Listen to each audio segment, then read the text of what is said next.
Bienvenidos de nueva cuenta a este nuestro espacio, Nuestros Autores. Continúan con nosotros la maestra Teresa de Jesús Negrete Arteaga y la maestra Margarita Teresa Rodríguez Ortega. Continuamos con un texto también sobre los académicos de las escuelas normales. El título es Perfil de la profesión académica en la educación normal en el Distrito Federal. Conversábamos hace algunos días de este enfoque muy particular de trabajar a los maestros normalistas como una profesión académica. ¿Me podrían decir por qué estudiar a los maestros de las escuelas normales como una profesión académica? Sí, mira, una de las formas en que empezó a hacerse estudios sobre los académicos en México, en América Latina y también muy impulsada por las organizaciones internacionales, era establecer rasgos de los perfiles, del perfil de los académicos. Entonces, las primeras exploraciones tenían que ver con rasgos de carácter sociodemográfico y rasgos que tenían que ver con los grados de estudio que tenían, el tipo de prácticas relacionadas con las funciones sustantivas de las instituciones de educación superior y paulatinamente se empezó a discutir que no solo dependía de los sujetos el tipo de tarea académica que se estaba haciendo, sino que se empezó a armar un mercado laboral que tenía que ver con un mercado académico y que este mercado académico, sobre todo fundamentalmente hacia finales de los años 90, se diversifica y además de que se diversifica porque se desarrollan distintas prácticas profesionales, abren el campo de algo que llamamos profesión académica. Empieza a tomar forma una profesión en la que los actores ya no solo cambian el perfil, que no es un profesional que se desarrolla en su ámbito profesional y adicional a ese conocimiento va y da clases en una cátedra, sino lo que empieza a modificarse es que hay un mercado laboral, ¿sí? Y unas prácticas profesas para ser académico, ¿no? Entonces, eso empieza a darnos pie para hablar de una profesión académica.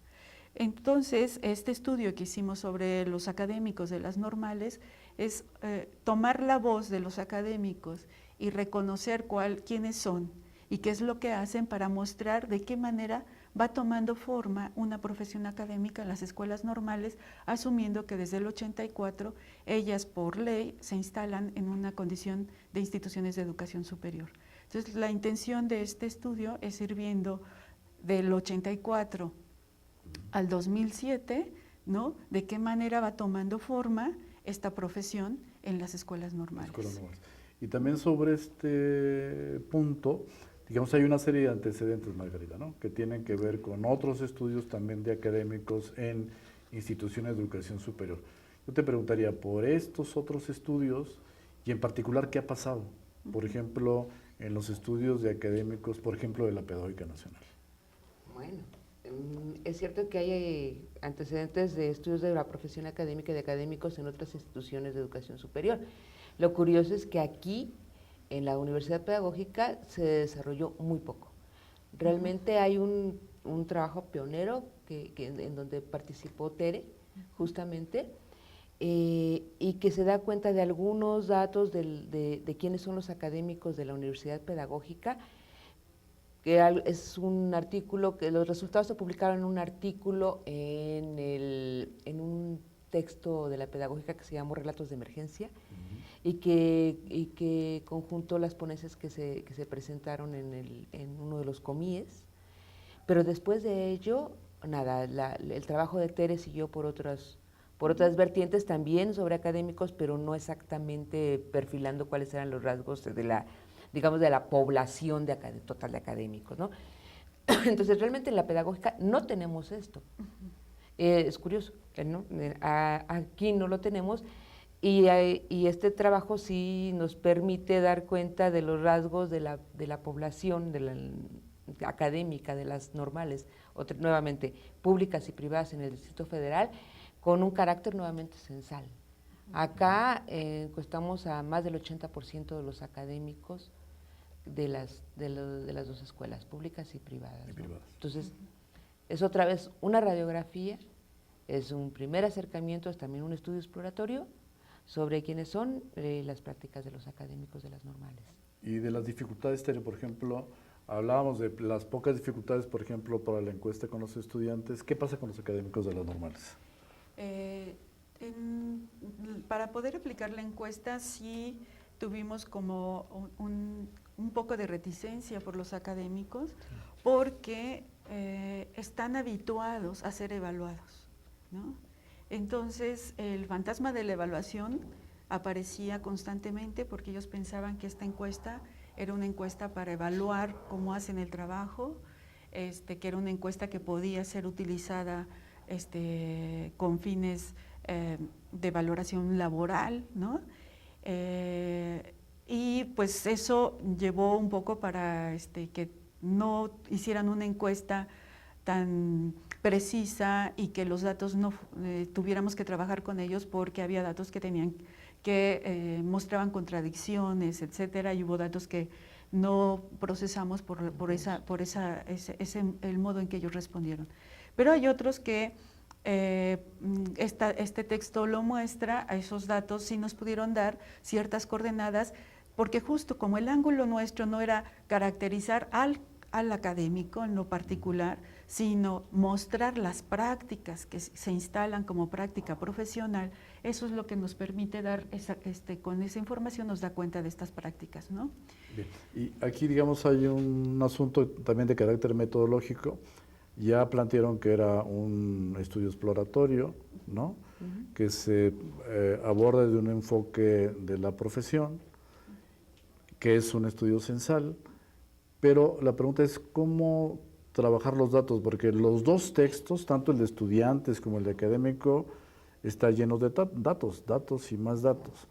Entonces, ahí, ¿cómo abordar el dato? ¿Qué interpretaciones hacer de los datos? ¿Cómo trabajaron esa parte? Bueno, mire, yo creo que lo importante es que, dado que no conocíamos nada, no teníamos nada sistematizado sobre, tanto como estudiantes como académicos de las normales, sí nos parece que el primer acercamiento tiene que ser de este tipo, ¿sí? Sin datos precisos, realmente creo que lo que se hace es especular, ¿sí?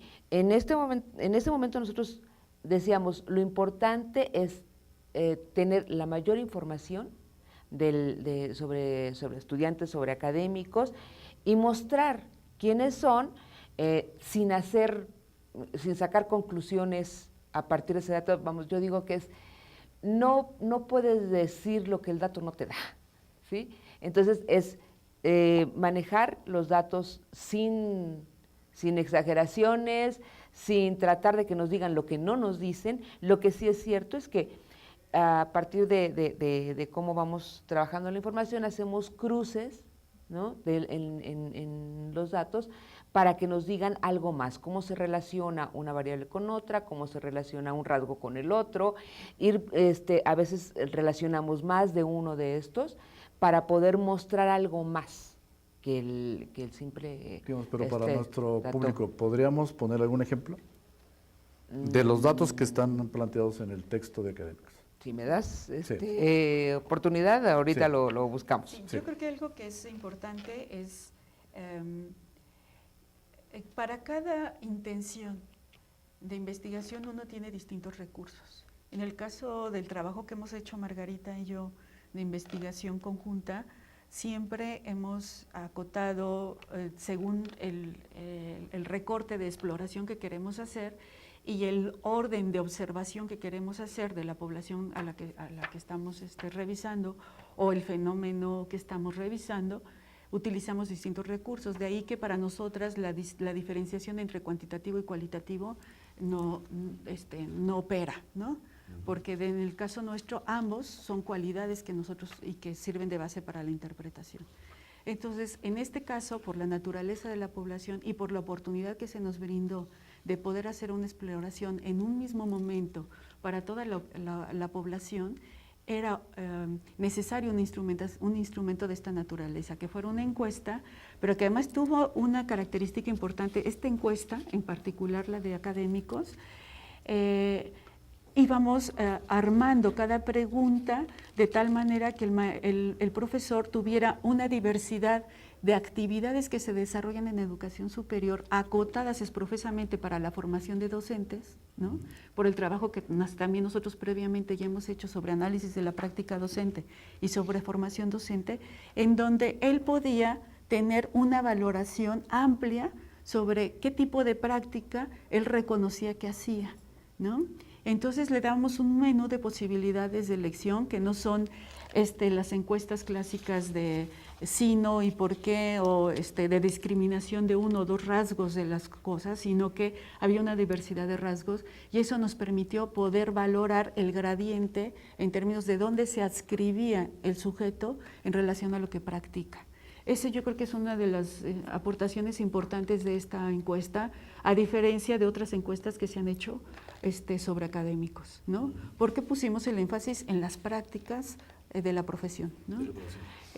Y otro aspecto que es importante, como bien señala Margarita, es que para poder hacer esta exploración, obviamente, si es una exploración de primer orden de observación, que es una caracterización de corte general, entonces nuestros datos tendrían que ser en ese plano, ¿no? Y que a partir de ese corte general uno se pregunta cosas en relación a lo que va arrojando el dato, ¿no? De ahí que este es un estudio exploratorio y por tanto es un estudio conjetural, o sea, vamos dando conjeturas en relación a los datos, se van haciendo preguntas que sirvan de pauta para estudios posteriores que tengan otros grados de análisis y de observación sobre lo que nosotros estamos documentando. Hay un primer rubro, un capítulo que habla de aspectos socioeconómicos y demográficos, ¿no? Ahí en la parte de los rasgos demográficos y los datos socioeconómicos y familiares, ¿qué datos podríamos resaltar, Margarita? ¿Cuáles serían los más importantes, los más significativos en esta parte? Bueno, a ver, aquí sí hay alguna cuestión que tiene que ver con la tradición normalista. Ajá. ¿Sí? Aquí sí. La otra es, por ejemplo, en términos de la edad, ¿sí? Como en algunas de las escuelas sí hay como sí hay un ingreso de gente más joven y hay otras en donde no, donde digamos que la planta es más permanente, como la normal superior, ¿no? En términos de vas viendo ahí sí cómo por ejemplo, la distribución por género, ¿no? Cómo encuentras más mujeres en unas zonas normales, en la Benemérita y en la de Jardín de niños, ¿no? O sea, cómo... Y más hombres en LECEF. Exacto. En LECEF y en la normal superior. Sí, en la superior. Y, por ejemplo, en la N, cómo hay una diversidad mayor. Te permite ver por escuela, ¿no? Otra cosa interesante es también las diferencias de los académicos que están trabajando en las escuelas privadas y en las públicas, ¿no? Gente más joven, gente en las privadas, gente con otra formación, gente que ha estado más más vinculada a trabajos de investigación, por ejemplo, ¿no? Que esto no es precisamente sociodemográfico, pero entra dentro de los rasgos generales porque hablamos de la formación ahí. Claro. En fin, y bueno, sí, digo, la edad, el género y también la tradición normalista para ellos, ¿no? Bueno, cuando planteas por qué estudiaron esto, por qué dan clase ahí, etcétera, bueno, el vínculo que tienen, la afiliación que tienen con la profesión, etcétera, es a diferencia de los estudiantes, donde ahí ya no encontramos encontramos muy pequeño, muy poco rastro del normalismo. En cambio, en los académicos es muy fuerte. Bueno, una parte muy importante y que a mí me pareció un elemento muy novedoso en el estudio que ustedes hicieron es esto de la formación y experiencias previas de los académicos en las escuelas normales. Sí. Sí, sí. Yo creo que algo que es interesante, bueno, en todos los estudios académicos, un punto que se explora siempre es lo que antecede al académico al inscribirse en una institución. Qué tipo de práctica profesional ha desarrollado, qué formación ha adquirido, qué experiencia laboral ha tenido, ¿no? Y en el caso, a diferencia de las otras instituciones de educación superior, que en la mayoría, en los estudios que se han mostrado, muchos se incorporan, sobre todo hacia los años 70 en su ingreso, que es la mayor incorporación de la planta académica en el país, es en esa época cuando las instituciones de educación superior empiezan a crecer, ¿no? Sus antecedentes laborales y de formación es muy limitado en las instituciones de educación superior porque prácticamente entran recién terminando la carrera a ser académicos. A diferencia de eso, tanto podemos decir que en la pedagógica no fue así y en las normales tampoco. En las normales el ingreso, o sea, hay un perfil previo de carácter laboral, hay un perfil previo de experiencia diversificada tanto en un porcentaje menor, pero sí importante en investigación, en diseño de materiales, en trabajo docente, o sea, ya hay una experiencia laboral previa y experiencia académica previa a su incorporación como académicos en las normales. Este es un dato que es relevante, ¿no? No obstante, uno va viendo que la trayectoria de su quehacer académico posterior al ingreso, no es recuperados esos saberes, no son reactivados esos saberes. Hay una percepción distinta, digamos, de cuando ingresan al momento actual. Al momento actual, viendo la trayectoria de lo que han hecho, ¿no? Ese perfil previo no es rehabilitado en el proceso de desarrollo institucional, sino es asumido solo algunas tareas y vamos a ver qué tareas adquieren como mayor predominancia, ¿no? Por ejemplo, ahora sí, en la parte hay otro capítulo que se refiere también precisamente a la tarea académica de los maestros normalistas. Ahí ustedes plantean dos cuestiones, una, la diversidad, ¿no? Y la parte, digamos, de la producción académica que también tiene que ver con esta mirada de la propia trayectoria, ¿no? Entonces, ¿a qué actividad, cuáles son las actividades más cotidianas, más frecuentes del académico normalista? Bueno, ellos le dedican la mayor parte del tiempo a la docencia, es la actividad central. Y una cosa que sí es notoria es cómo ellos, ¿a qué le llaman ellos investigación? ¿Sí? Porque fue una de las cosas que exploramos, si han participado en el desarrollo de proyectos, en investigaciones, incluso para ellos los informes de investigación son prácticamente informes administrativos, ¿sí? Es decir, aparentemente se dedican a la investigación, bueno, no es aparentemente, por mandato hacen investigación, pero la investigación es de tipo administrativo, como documental. ¿Es investigación para la docencia? Exacto. Pues lo que pasa es que no tenemos, no aparece como muy claramente esta parte, ¿no? Los tópicos más centrales que les interesan tienen que ver con cuestiones curriculares, con planeación y programación, planes y programas de estudio, ¿no?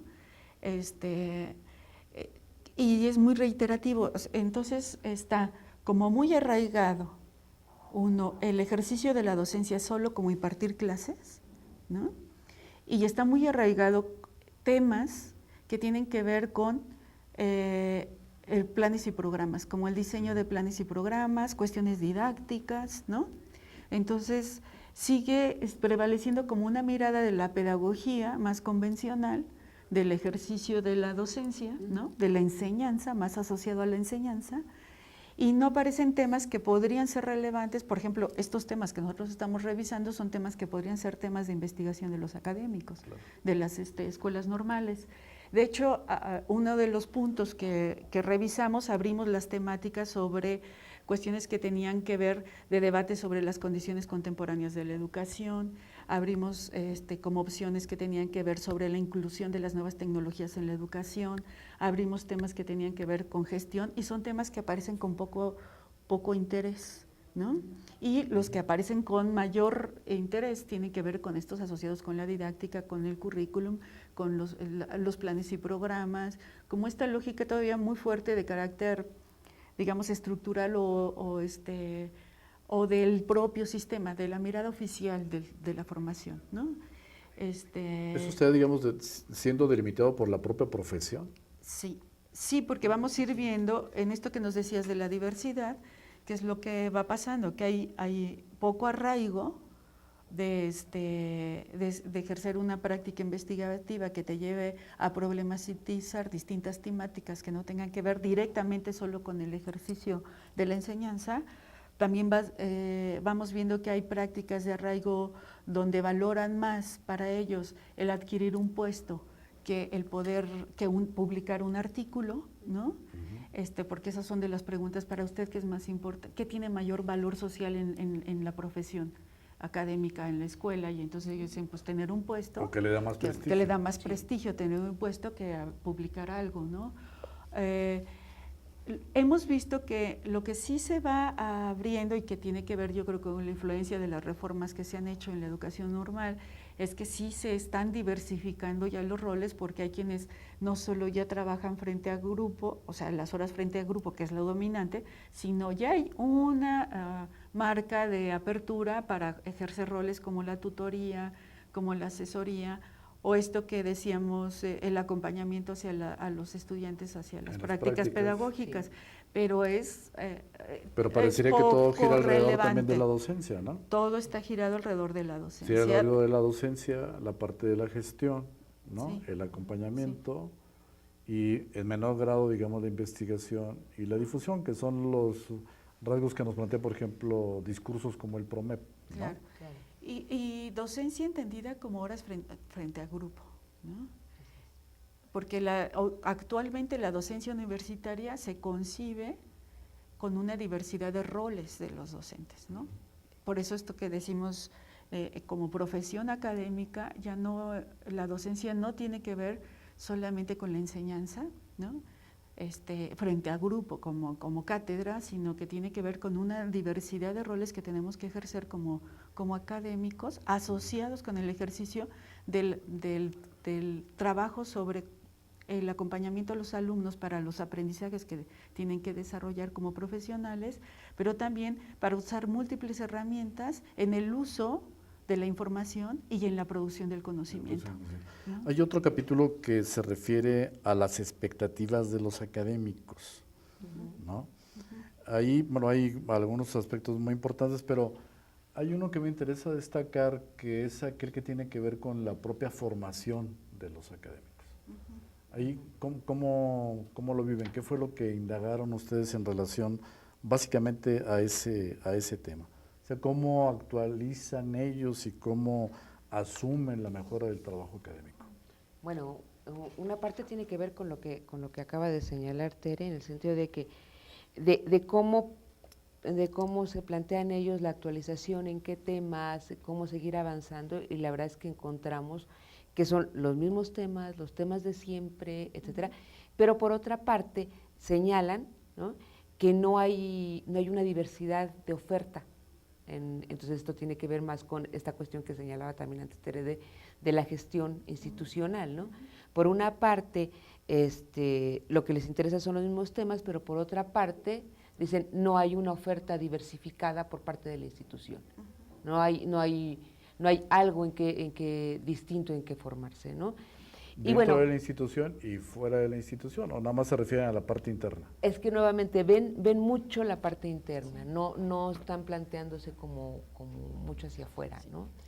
Sí, y lo que sí es cierto es que se va notando en la trayectoria de los académicos cómo han ido mejorando sus perfiles, ¿no? Eso sí. Porque hay académicos con posgrados, ¿no? Que de algún modo han ido desarrollando una profesionalización a través de los grados, más que la actualización, ¿no? Ahora, en educación superior, cada vez más, pensando en el marco de la profesión académica, se ha planteado que el proceso de actualización se da a través de la producción del conocimiento, o sea, como el que los académicos incursionemos en el proceso de investigación, en el diálogo con colegas que trabajan sobre las mismas temáticas que uno trabaja, etcétera, eso lleva a la actualización. En el caso de lo que se alcanza a ver es que hay una práctica institucionalizada en el marco de las instituciones normales, donde la actualización solo es a través de cursos o diplomados, ¿no? O grados. Entonces, no es algo que yo me actualice produciendo, ¿sí? Sino me actualizo porque me dan. Es como la tradición del esta tradición y que no solo es de las normales, es del magisterio y del propio sistema educativo. O sea, el sistema educativo, desde el origen de eso, la pedagógica también lo vivimos como institución, se ha planteado como que el que se actualiza es porque toma un curso, no porque hace una producción académica, ¿no? O una producción en relación a la materia de trabajo que tiene, de explorar, investigar, dar cuenta de cómo esa materia de trabajo puede estar al tono de lo que se va desarrollando, los avances de la ciencia y de la tecnología, y que eso es un modo de actualización, claro, ¿no? Ahora, de este estudio otra vez exploratorio sobre los académicos, ustedes ya un poco para ir cerrando, hay una serie de aspectos que ustedes plantean que hay que fortalecer en la formación de los docentes. ¿Cuáles serían estos? Bueno, sí, yo creo que hay, Sí. por un lado, sí tiene que ver en qué tanto el modo en que están organizadas, la lógica organizacional de las escuelas favorece que tengan disposición los académicos, o sea, haya cosas dispuestas para que ellos puedan diversificar el tipo de tareas que desarrollan. Por ejemplo, sigue estando muy fuerte el trabajo situado en la enseñanza, en licenciatura, hay poco trabajo desarrollado de líneas que den soporte a los posgrados, ¿no? De hecho, Rocío Gradiaga hace un análisis de las instituciones de educación superior y ella caracteriza las instituciones como instituciones medianas que solo se siguen sosteniendo con la formación en licenciatura y no van ampliando otras ofertas, ¿no? ¿Esto qué implica? Si yo amplío la oferta y amplío también las posibilidades de el modo en cómo se diseñan esas experiencias, favorecería esta producción académica. También es cierto que se va notando en el perfil que los académicos de las normales han tenido experiencias de asesoría, diseño, habilidades académicas que han desempeñado en relación a actividades que les han pedido para la subsecretaría, que les han pedido a la Administración Federal y que no son recuperadas en el ámbito de las escuelas normales.